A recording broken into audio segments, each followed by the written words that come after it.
कुछ मतदाताओं द्वारा दोहरे मतदान के आरोप लगाए गए।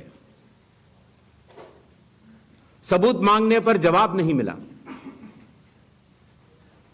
ऐसे मिथ्या आरोपों से न तो चुनाव आयोग डरता है। नमस्कार, मैं हूं आपका दोस्त आलोक कुमार। अभिवादन स्वीकार कीजिए मेरा। बिहार में वोटर अधिकार यात्रा चल पड़ी। अगले 16 दिनों तक विपक्ष सत्ता पक्ष को या केंद्र के सत्ता पक्ष को आप समझ लीजिए या बिहार में एनडीए को घेरने के लिए अलग अलग एजेंडे स्थापित करेगा। 1500 किलोमीटर की इस यात्रा में 1 सितंबर को जाके पटना के गांधी मैदान में एक रैली होनी है। सही सलामत अपने हिसाब से मामला चलता रहा तो ये वास्तव में जलजला पैदा कर सकता है। बिहार की राजनीति में तकरीबन 20 साल से जो विपक्ष है वो इंतजार कर रहा है सत्ता में आने का एक बद्ध तरीके से। वो इसकी एक बद्धता को कायम रख पाता है या नहीं रख पाता है, ये देखने वाली बात होगी। ये सत्ता पक्ष में वहाँ बैठे लोग जो एनडीए के लोग हैं, मुख्यमंत्री नीतीश कुमार की जो सरकार है उसमें भारतीय जनता पार्टी जो शामिल है, उसके साथ जो बाकी दल है वहाँ मौजूद, वो सब टकटकी लगा के इस यात्रा को देख रहे हैं। इस यात्रा की वजह को समझने बड़ा ज़रूरी है। क्यों निकला है ये विपक्ष ने बवाल क्यों काट रखा है, इसके पीछे के कारण को जानना जरूरी है। क्योंकि जो दिख रहा है वो है नहीं, वास्तविकता उससे अलग है। अब तहकीकात करेंगे तो आपको पता लगेगा भारतीय जनता पार्टी ने पन्ना प्रमुख का एक अभियान 2007 से चला रखा है। 2007 जब मैं कह रहा हूँ, लालकृष्ण आडवाणी उन दिनों कमांड में थे भारतीय जनता पार्टी के। 2009 में उनको प्रधानमंत्री बनाने की तैयारी चल रही थी, तो 2007 में ही एक इंट्रोड्यूस किया गया था वोटरों तक पहुंचने का एक पन्ना प्रमुख का अभियान। पन्ना प्रमुख मतलब जो लोग इससे अवगत हैं तो बहुत अच्छी बात है, जो नहीं जानते हैं उनको जानना बहुत ज़रूरी है। पन्ना प्रमुख मतलब वोटर हर बूथ पर तकरीबन 1000 मतदाता हैं और उसमें से 16 मतदाताओं का पहला पन्ना में लिस्ट होता है, दूसरे में 16 का, तीसरे में इस ढंग से अलग अलग 16 या 15 पन्ने में वो सारे मतदाताओं के लिस्ट होते थे। और हर पन्ने का एक प्रमुख बना रखा है भारतीय जनता पार्टी ने। ये एक एडवांस फॉर्म है। हर बूथ पर अपने एजेंट को रखने के साथ साथ हर पन्ने के लिए एक उत्तराधिकारी बनाना।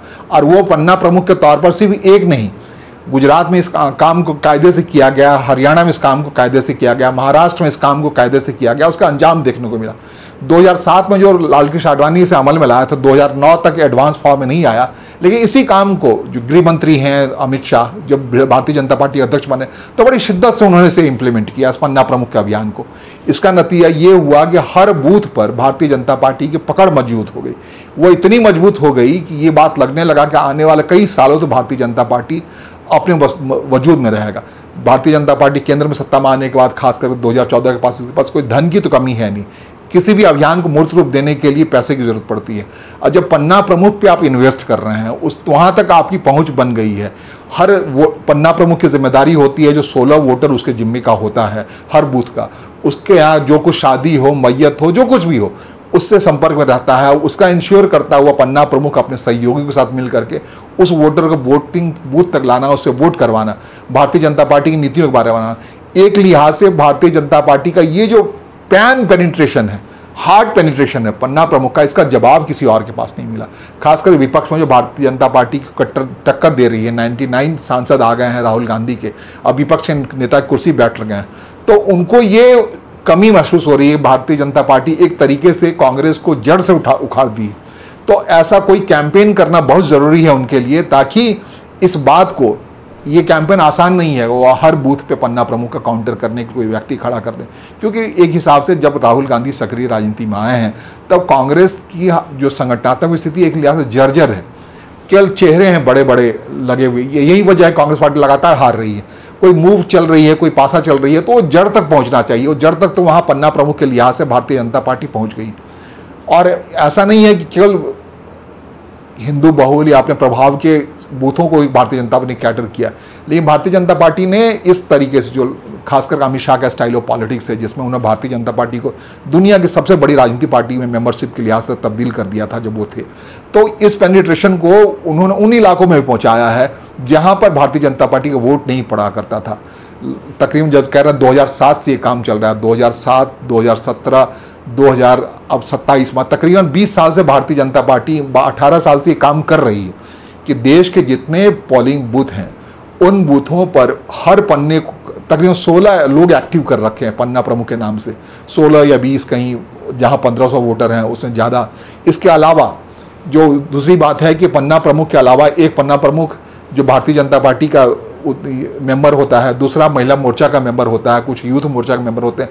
मतलब एक एक व्यक्ति पर 3-3, 4-4 व्यक्ति नियुक्त कर दिए। जो स्टाइल ऑफ, जो संघ का स्टाइल ऑफ पॉलिटिक्स है सत्ता में आने के साथ साथ वो सुदृढ़ होता गया और कांग्रेस एक लिहाज से उखड़ती गई। पहले जब तक एक हवा में काम हो जाता था, जब तक बैलेट बॉक्स से पेपर बनता है, वोटिंग होता था। अब जब इलेक्ट्रॉनिक वोटिंग मशीन है, तब जब तक आप व्यक्तिगत तौर पर इन्फ्लुएंस नहीं करेंगे वोटर को, तब तक आप उसे रूप में परिवर्तित नहीं कर सकते हैं। जब तक यही वजह है इसके पीछे, ये पूरे अभियान के पीछे जो वोटर चोरी का नाम लिया जा रहा है, मताधिकार चोरी का आरोप लगाया जा रहा है, पूरे एक संस्था को, चुनाव आयोग जैसी संस्था को कटघरे में खड़ा किया जा रहा है। एक कैंपेन का अंदाज बताया जा रहा है, भाई चोरी हो रही, तो चोरी हो रही है, इसको एस्टैब्लिश करने का अलग तरीके से सहारा लिया जा रहा है। ज्ञानेश कुमार मुख्य चुनाव आयुक्त ने सच ही कहा है कि ऐसे आरोप लगाना एक संवैधानिक संस्था पे, उसके लिए माफीनामे की बात बनती है, या उसको प्रूव कीजिए क्या चोरी है। केवल हवाबाजी से नहीं चलेगी। हाँ, अगर ये सब कुछ हो रहा होता बैलेट पेपर के जरिए, तो जिसे बैलेट पर ये कब्जा कर लिया जाता था कांग्रेस के ज़माना में, आरजेडी के ज़माने में, एक हवा सी बहती थी और जो दबंग लोग होते थे अपने हिसाब से उन बूथों पर कब्जा कर लेते थे और पोलिंग बूथ पर मतदाताओं को जाने की जरूरत नहीं पड़ती थी। अब जो पन्ना प्रमुख का स्टाइल है या पोलिंग एजेंट का स्टाइल है, वो इंश्योर करता है कि हर वोटर पोलिंग बूथ पे जाए और उस ऐसा कोई दबंगता नहीं। आज की तारीख में जो कुछ हो रहा है, अर्धसैनिक बल होते हैं, तमाम चीज़ें होती हैं, इंश्योर होता है हर वोटर वहाँ तक जाए। अब इस लिहाज से आप देखेंगे इलेक्शन कमीशन का रिकॉर्ड भी दुनिया में सबसे बड़ा रिकॉर्ड है। जैसे कि मुख्य चुनाव आयुक्त ज्ञानेश कुमार ने प्रेस कॉन्फ्रेंस, रविवार के प्रेस कॉन्फ्रेंस में कहा कि दुनिया के सबसे बड़े आबादी को अपने वोटिंग लिस्ट में मताधिकार करना सुरक्षित करता है। कह रहे हैं वो 100 करोड़ लोगों का मतदाता सूची, इतना विशाल बड़ा काम है। अब इसमें अगर उसको डेंट करके कोई डेंट करने की कोशिश कर रहा है, अरे हंगामा बरपा रहा है, हंगामा क्यों बरपा, थोड़ी सी जो पीली है, अगर ये हंगामा बिना निरर्थक है, अगर झूठा आरोप लगा रहा है, पीने की बात जैसे झूठे आरोप लगाए जा रहे हैं, तो उसका इलाज होना चाहिए। हंगामा तब हो जब सूरत बदलने वाली हो, तब बात हो।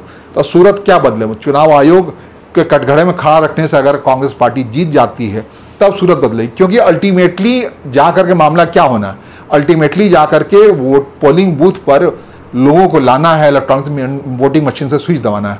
अब स्विच की घबराहट का मामला है कि ये जो पूरा वोटर अधिकार यात्रा चल रहा है, उसमें एक शिद्दत से कहा 16 दिनों तक चलना है, ये 1500 किलोमीटर ट्रैवल करना है, तकरीबन बिहार की 50 कॉन्स्टिट्यूंसी में यात्रा चलनी है। आगे चेहरे के तौर पर राहुल गांधी होंगे। तो यहाँ एक मांग जो उठ रही है वो कह रही है कि भैया इलेक्ट्रॉनिक ईवीएम हटाओ, इलेक्ट्रॉनिक वोटिंग मशीन हटाओ और पुराना जो सिस्टम है जिसमें बैलेट पेपर से वोटिंग होता है उसे लाओ। शायद ये संभव नहीं है, लेकिन एक मुहिम के अंदाज में ये डिस्क्रेडिट करते हुए, ईवीएम को डिस्क्रेडिट करते हुए, उसके अलावा जो संस्था है इलेक्शन कमीशन को डिस्क्रेडिट करते हुए ये कोशिश है कि एक कैंपेन का मूड बने जिसमें एक फिर से बैलेट पेपर से जरिए ही वोटिंग की व्यवस्था हो। लेकिन वो दौर सबको पता है, क्यों ईवीएम आया, क्यों बैलेट पेपर हटा और उसका रिफ्लेक्शन क्यों आने लगा, भारतीय जनता पार्टी उस ईवीएम को दर्ज करने लगी। इसके पीछे जो तार्किक तरीके से या खुले आंखों से देखेंगे तो आपको पता लगेगा कि जो पन्ना प्रमुख का स्टाइल ऑफ वोटिंग है उसने भारतीय जनता पार्टी को 2014 से लेकर अब तक सत्ता में जो बनाई हुई केंद्र की सत्ता में, राज्यों में लगातार 17 राज्यों में बारी बारी से ले आई है भारतीय जनता पार्टी को। आपको बता दें 2007 में इसका इम्प्लीमेंटेशन उत्तर प्रदेश में हुआ था, तब उत्तर प्रदेश में भारतीय जनता पार्टी बिल्कुल मजबूत नहीं थी और उसका रिफ्लेक्शन 2017 में आकर आया, जहां भारतीय जनता पार्टी पूर्व बहुमत की सरकार बना ली उत्तर प्रदेश में और उसका एक सिलसिला सा चलता रहा।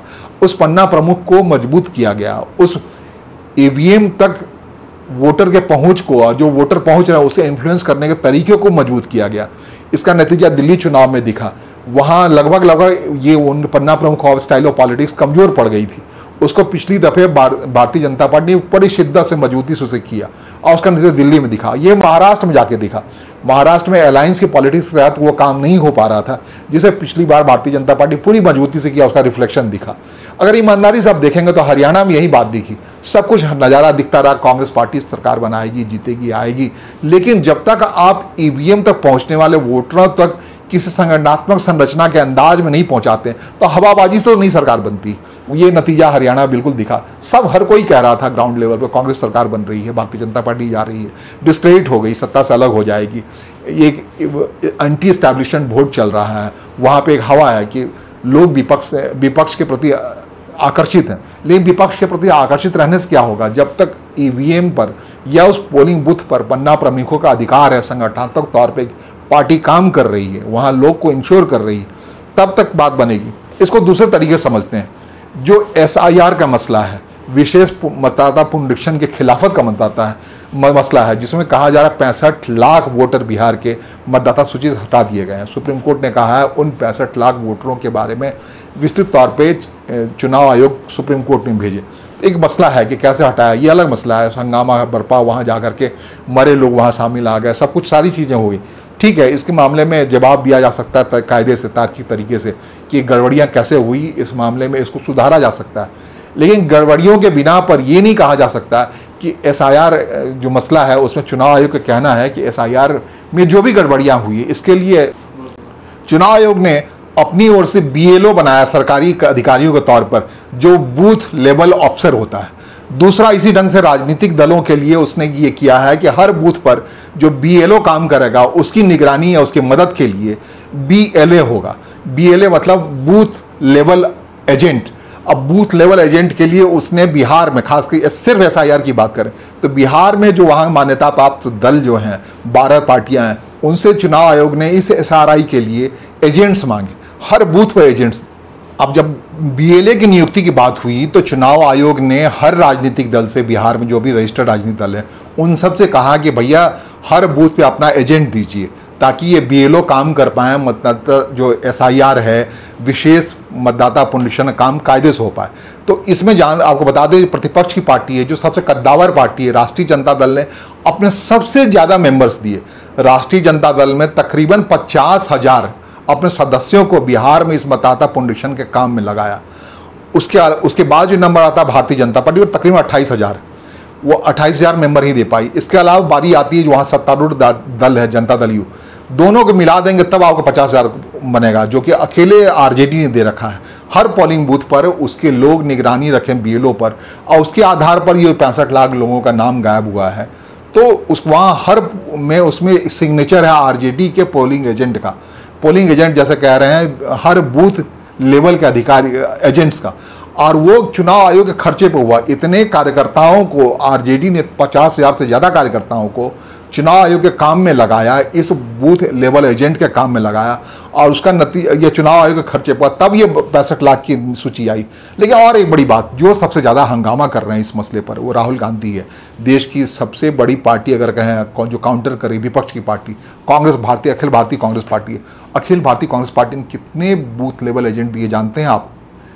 2224। सिर्फ बिहार में तमाम जो बूथ लेवल पर जब काम हो रहा था, चुनाव आयोग ने सब बूथ लेवल पर अपने अपने राजनीतिक दलों के प्रतिनिधियों का नाम मांगे थे। तो इतनी सोई हुई बिहार में ये पार्टी है। ऐसे ही पूरे देश में भी हुआ होगा। मैं बिहार का जो अभी आंकड़ा चुनाव आयोग की तरफ से जारी आंकड़ा के बारे में जिक्र करें, 2224 कांग्रेस पार्टी के मेंबर ही बूथ लेवल पर चुनाव आयोग के इस BLO कार्यक्रम में सहयोग करने के लिए आए। BSP वगैरह की बात तो छोड़िए, वहाँ 76 है BSP की संख्या। बाकी इनके थोड़ी इसी बराबर लगभग चिराग पासवान की पार्टी है LJP, वो उसने भी 2000 दिया। तो आप देख लीजिए मोटे तौर पे जो सबसे ज़्यादा लोग BLA के तौर पे नियुक्त पाए, चुनाव आयोग के मानदेय पे काम किया, BLO जो निगरानी रखी, जो अधिकारी होते हैं, सरकारी कर्मचारी होते हैं, BLO ब्लॉक लेवल अफसर के साथ तालमेल के साथ जिन BLA ने काम किया, उसमें सबसे बड़ी आबादी सतर्कता के साथ ये संगठनात्मक संरचना के लिहाज से बिहार में 50,000 जो RJD के लोगों ने वहाँ काम किया, ये तथ्य है। और लेकिन जब कांग्रेस की बात आती है, जो सबसे ज़्यादा हंगामा बरपा हुआ है, उसके सिर्फ 2000 लोग ही मिल पाए। इसका मतलब क्या हुआ? इसका मतलब सीधे तौर पे हुआ, हर बूथ पर कांग्रेस पार्टी के पास अपना कोई एजेंट नहीं है, ऐसा एजेंट नहीं है। यही वजह है कि बिहार में वो महज 19 विधायक हैं उसके 245 सीटों वाली, और इसलिए वो लगातार कोशिश कर रही है अपने हिसाब से, कायदे के हिसाब से। जो महागठबंधन है, इंडी गठबंधन है, उसका एग्रेसिव अंदाज है, उसके कैंपेनिंग अंदाज में उसको बड़ा रूप दिया जाए।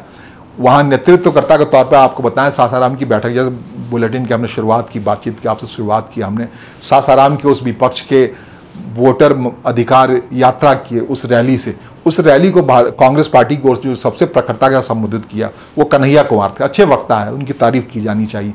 लेकिन पूरे उनकी जो उन्होंने एड्रेस किया रैली को, उसमें एक शब्द भी कहीं भी ना तो लालू यादव के बारे में, ना ही तेजस्वी यादव के बारे में, बिल्कुल एलूप कर दिया, हटा दिया, सारे पूरी यात्रा को समर्पित कर दिया उन्हें राहुल गांधी अपने नेता के नाम पे, और ऐसा बना दिया कि हो सकता है इस बिहार वोटर यात्रा में, अधिकार यात्रा में राहुल गांधी ही हो केवल।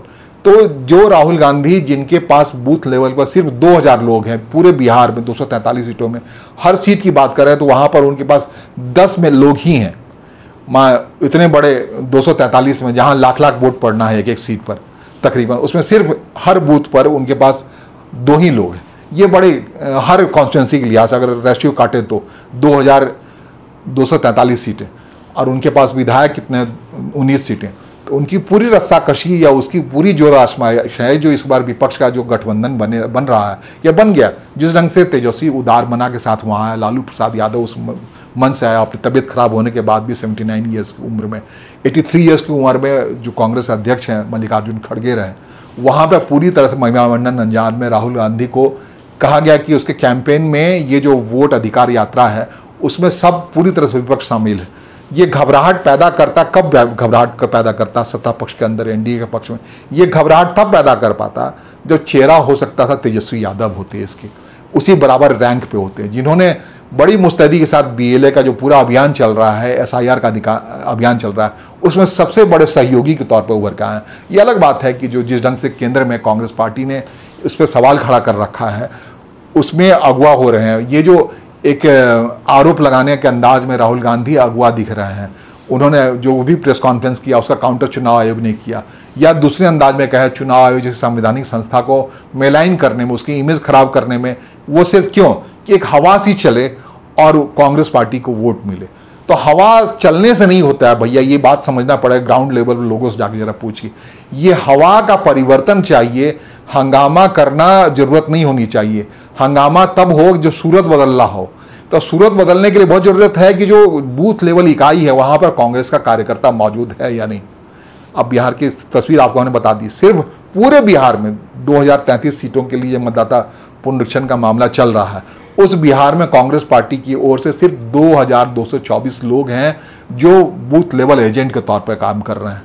हाँ, तेजस्वी यादव जिसको आप पीछे कर रहे हैं, जिसको पीछे रखने की कोशिश कर रहे हैं, या ये सब कुछ आपका अभी सीट एडजस्टमेंट की बात हो रही है, कौन कितनी सीटों पर लड़ेगा, उसमें बड़े भाई की भूमिका में जब कांग्रेस पार्टी को खड़ा करने की कोशिश हो रही है, लगातार कोशिश, ये बात बड़े शिद्दत से चल रही है कि कांग्रेस पार्टी ने काफ़ी सुधार किया है भारतीय जनता वहाँ बिहार के संगठन बनाने में। जैसे उन्होंने राजेश राम उस तादाद से लोगों को अध्यक्षता दी है जो बहुत दिनों से भारतीय कांग्रेस के प्रति रूठी हुई है, दलित समुदाय से आते हैं राजेश राम, उसको वापस से गेन करने की कोशिश है। इसी तरह कन्हैया कुमार एक बड़े ओजस्वी वक्ता है, उनको लाने की कोशिश हुई। लेकिन जो दलित मतदाता है जिसको कांग्रेस पार्टी कह रही है कि वो कोशिश कर रही है अपनी ओर खींचने की, वो तब आपकी ओर आके क्या करेगा जब पोलिंग एजेंट के तौर पर जहां पन्ना प्रमुख मिल करके वो कितना भी आप में मोहित होगा, जिस दिन वोटिंग की बारी आएगी वो भारतीय जनता पार्टी का एजेंट पन्ना प्रमुख ले जाएगा उसी दलित वोटर को, राजेश राम के परिवार के लोगों को बीजेपी के लिए वोट कराएगा, तो उसका क्या फर्क पड़ेगा। फिर आप शोर मचाएंगे कि देखिए कैसी हवा बनी थी कांग्रेस पार्टी की, कैसी हवा बनी थी विपक्ष की, और नतीजा क्या आया। नतीजा जमीन पर ये आया कि वहाँ एनडीए जीत गई। तो एनडीए क्यों जीत रही है इसका अंदरूनी समाधान जरूरी है, ये हंगामा नहीं है। हंगामा क्यों बरपा, ये बरपा सिर्फ इसलिए रहा है कि आपकी कोशिश तो है जीतने की लेकिन मेहनत उस हिसाब से नहीं है। आपकी कल्पना तो है जीतने की लेकिन आपका मेहनत उस हिसाब से जमीन पर नहीं हो, जो परिश्रम चाहिए आपको जाना पड़ेगा, क्या काउंटर करना पड़ेगा भाई। अब वापस लौटने वाला वो दौर नहीं है जिस दौर में अचानक से लालू प्रसाद यादव के लोग आते थे और पूरा का पूरा जो बक्सा होता था बूथ कब्जा करने का, वो बक्सा पे कब्जा कर लेते थे। अब तो इतना माइन्यूट सा है कि कौन कहाँ हाथ डाल रहा है, क्या डाल रहा है, आप मांग रहा है सुप्रीम कोर्ट ने सबके बारे में कि आप दीजिए सीसीटीवी फुटेज दीजिए। अब तो ये सारी सूरत बन रही है, आप ही मांग रहे हैं। तो अब वो दिन गए जब हवा चलती थी और लोग आते थे कुछ और वोटर को वोट नहीं डाल रहा था, उनके नाम पे वोट दे दिया जाता था। जब बैलेट वोटिंग होती थी मारा जाता ठक ठक ठक ठक ठक ठक ठक, एक आदमी आकर 100-200 मार के चला जाता था, गिरा के चला जाता था। अब वो मुमकिन नहीं है। हर जगह पे केंद्रीय सुरक्षा बल वहाँ मौजूद है, सीसीटीवी का रेवेन्यू। तो आप कह रहे हैं कि भाई हमने हवा बना दी, एक सर्वे करा दिया कि सारे लोग भारतीय कांग्रेस पार्टी या विपक्ष के लिए वोट करने वाले हैं, लेकिन ये हवा बना दी, सर्वे का रिपोर्ट आ गया, सब कुछ आ गया, लेकिन जब वोट डालने की बात आएगी तो वोट डालने की एनडीए को काउंटर करने के लिए, भारतीय जनता पार्टी को काउंटर करने के लिए, भारतीय जनता पार्टी के सहयोगी जेडीयू को काउंटर करने के लिए क्या आपने वो इंतजाम किया हर बूथ लेवल पर? क्या पन्ना प्रमुख जैसा इंतजाम है आपके पास?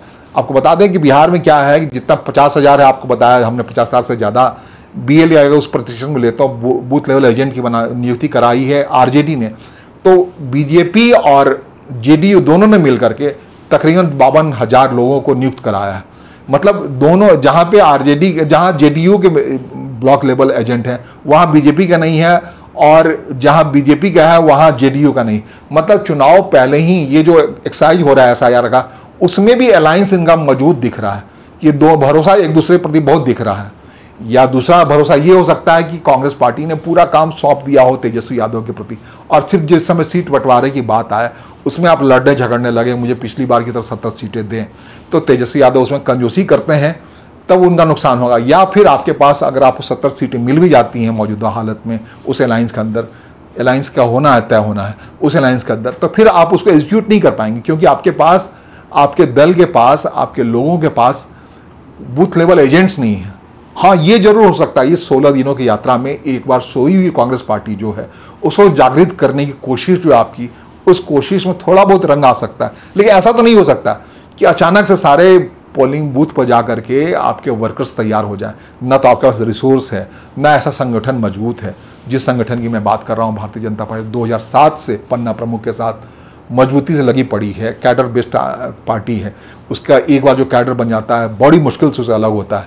कांग्रेस साथ तो ये है नहीं, बार बार पे अलायंस करते हैं। आप उसी कैडर को कहते हैं अपने पार्टी को, भाई इस बार लालू प्रसाद यादव के लिए वोट दो, छोड़ो पिछले जितने करप्शन का आरोप, उन सारी बातों को छोड़ो, इस बार सांप्रदायिकता के नाम पे, सांप्रदायिक काउंटर के नाम पे आप दो, उनको दे दो, उनको दे दो, उनको दे दो, उनको। उनके यहाँ कैरेक्टर के तौर पे आपको बता दें लेफ्ट पार्टियां हैं। दीपंकर भट्टाचार्य अपने आप में बड़े व्यक्ति हैं, अब अच्छे ओजस्वी वक्ता हैं, बड़े कर्मठ हैं, लेकिन दीपंकर भट्टाचार्य किस पार्टी से आते हैं?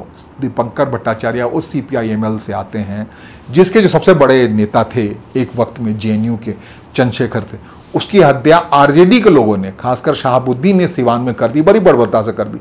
अब CPI-ML के लोग उसी आरजेडी को, उसी लालू प्रसाद यादव की पार्टी को वोट डालने के लिए अगर आप कहेंगे, अपने कैडर को कहेंगे, तो कैडर कितनी बात मानेगा? नेतृत्व के अंदर जो कॉम्प्लिकेशंस है वो बड़ा कॉम्प्लिकेशंस है, और ये भारतीय जनता पार्टी के अंदर नहीं है। कुल मिलाकर के वो तय कर लेता है, ठीक है नीतीश कुमार को देना है जी।